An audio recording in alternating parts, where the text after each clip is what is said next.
Hey, I'm Todd. Thanks for choosing to watch my video, and if you would subscribe it, like it, all that stuff, that'd be great. Otherwise, enjoy the video, and I hope it gives you the information you need and is helpful to you. Take care. We're looking at the master cylinder on a 2009 Dodge Nitro. Got a maximum and a minimum, some arrows, cap just twists off, twists on. I wanted to monitor the brake fluid level as you're collapsing pistons so it doesn't overflow. Brake fluid can do some damage to paint, so keep an eye on it. Maybe a turkey baster or a clean rag sucks them out as you're collapsing to prevent overspill. And then when you're all done with replacing the brake pads, you want to pump your brake pedal several times to set the pistons and the brake pads where they're supposed to be, and then you can top this off or maybe sack a little more out as needed to put your fluid at the proper level.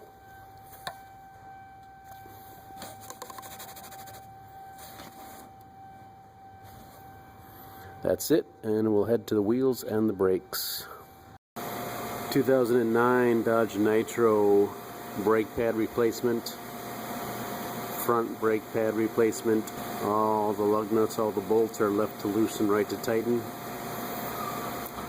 Break the lug nuts loose a turn or two. While the vehicle's on the ground, and go ahead and jack it up and use safety stands and protect yourself. You can jack up here and use safety stands. Also, here's a pretty good spot in the middle probably, and even right there too, for jacking to get the front off of the ground and use safety stands again. And maybe jack it there and use safety stands here, but plenty of options under this vehicle.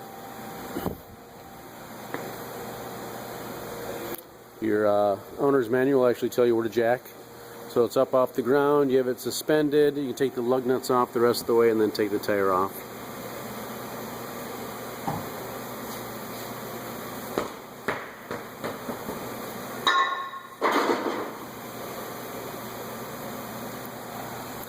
A quick overview is the brake rotor, brake caliper, and brake caliper mount right here. Usually 2 bolts will hold this on, 2 bolts will hold this on, and no bolts for this vehicle.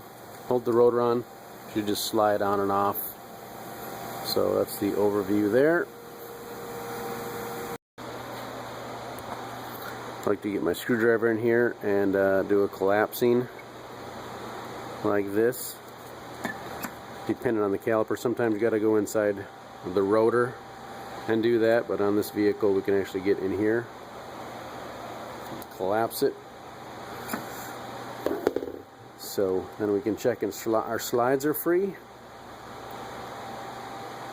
Our piston collapses, so that means the caliper's good. If you're having great difficulty collapsing things, either the piston and or the slides aren't moving, then you may consider getting new calipers.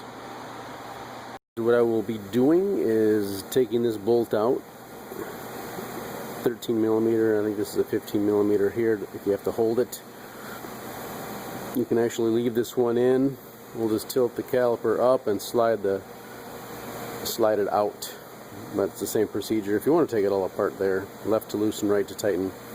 And taking the bracket out is a 21 millimeter bolt here and up there. So you will see me working, and that's what I'm going to be doing. You should have a good selection of tools. Here's my 21 millimeter on my impact gun. I got a 3/8 ratchet, 13 millimeter, 15 millimeter regular 3/8 ratchet. Probably use a 1/2 inch breaker bar for the larger bolts. Have a nice set of 1/2 inch sockets, extensions, and a ratchet and breaker bar. Should do good. Screwdriver, pry bars, a couple torque wrenches, probably one that goes up to 100 foot-pounds and one that goes up to maybe 250. Those are most common tools you need to get this job done properly.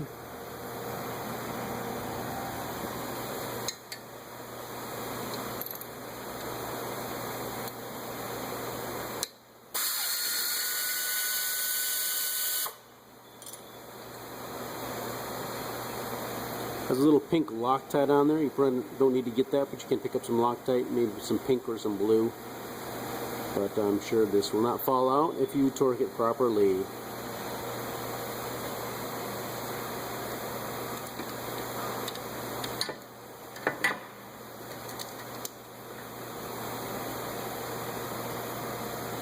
This has ABS, so just be aware of the ABS harness and don't be pulling on it too much or anything like that.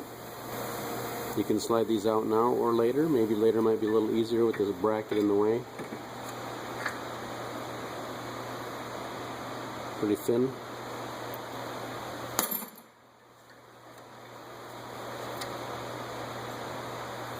Here's the inner pad on the passenger side. There's a squealer right there, or wear out indicator.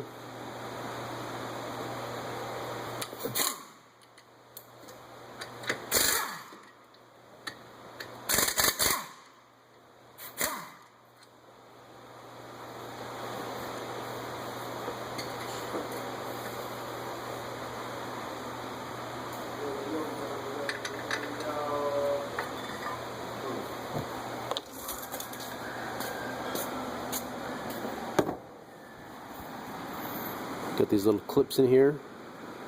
We'll pop these out and put in some fresh ones if you have them. If you don't, just wipe them down really good or use a wire brush.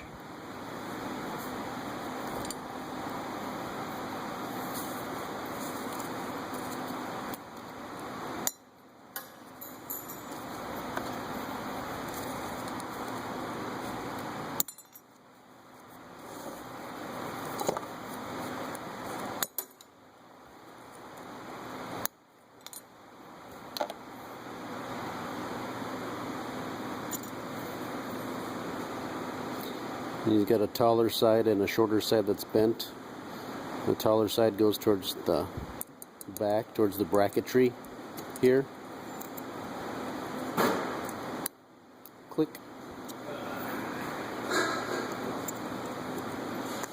Click.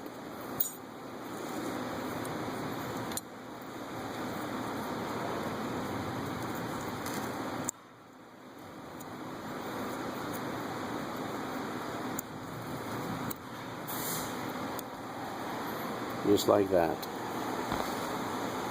Pull this out and put some lubricant on it. Little caliper lube.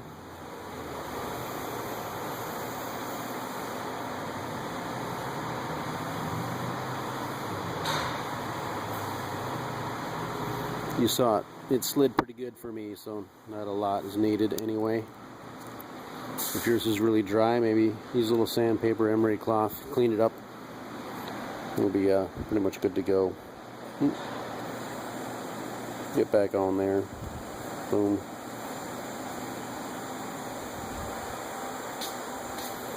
And the rotor should slide off. You see it's dangling.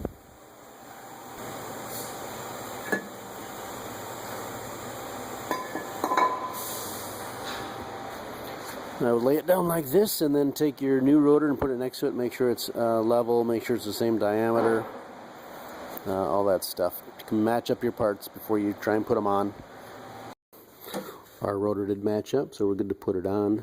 Do go ahead and clean this with some brake clean, wherever the brake pad surface is. Clean it on both sides. Brake clean or warm soap and water. And towel it off. Dry it off with some paper towels or something. Should be good to go.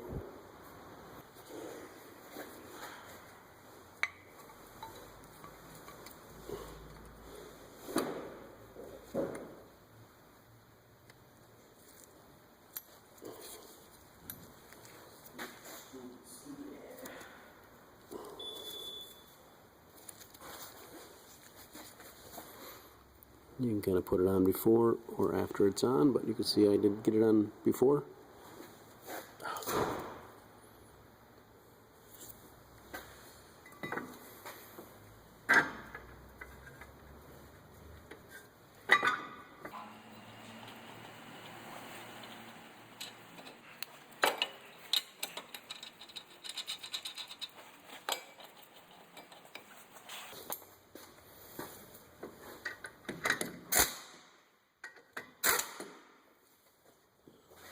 gonna snug those down with my gun, and we can torque bolts down after it's together. New pad on the inside. This goes up as it was. I can put a little dab of some lubricant on here as well. Just a bit there. I'll take the other pad out and do the same.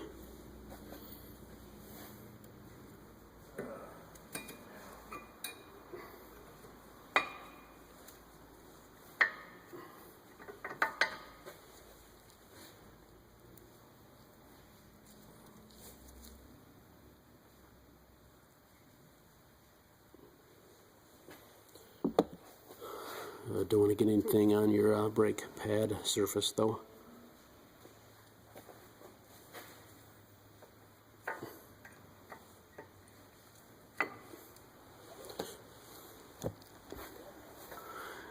These little pieces are probably like a little spring to help keep things quiet, so when you're putting the pads in, they will probably push back a little bit. Same with the inside.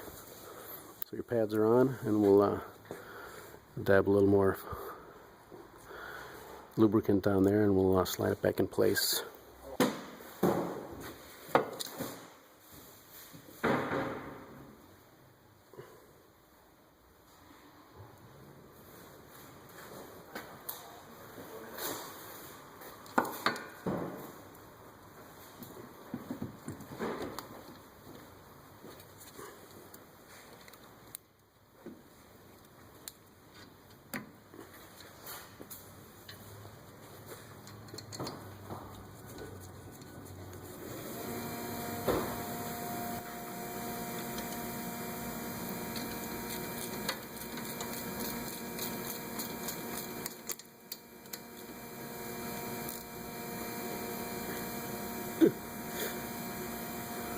Most wrenches don't really actually fit that well on there for some reason.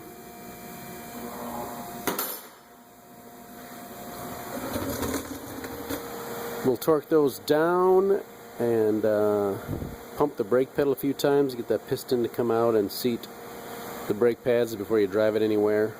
Showed you the master cylinder. And we'll give some torque specs. Put the lug nut wheel on, then put the lug nuts on, tighten them down in a crisscross pattern. You can certainly snug them up tight as you can until the wheel really starts to spin, then put the vehicle back on the ground and torque them down properly. Alright, front brakes on your Dodge Nitro.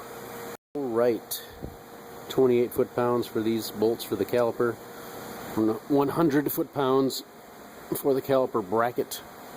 And a little surprise, the range is 85 to 115 foot-pounds for the lug nuts. I'd say 100 is right in the middle there. So those are your torque specs for the front brakes. 2009, other model years I'm sure. Dodge Nitro.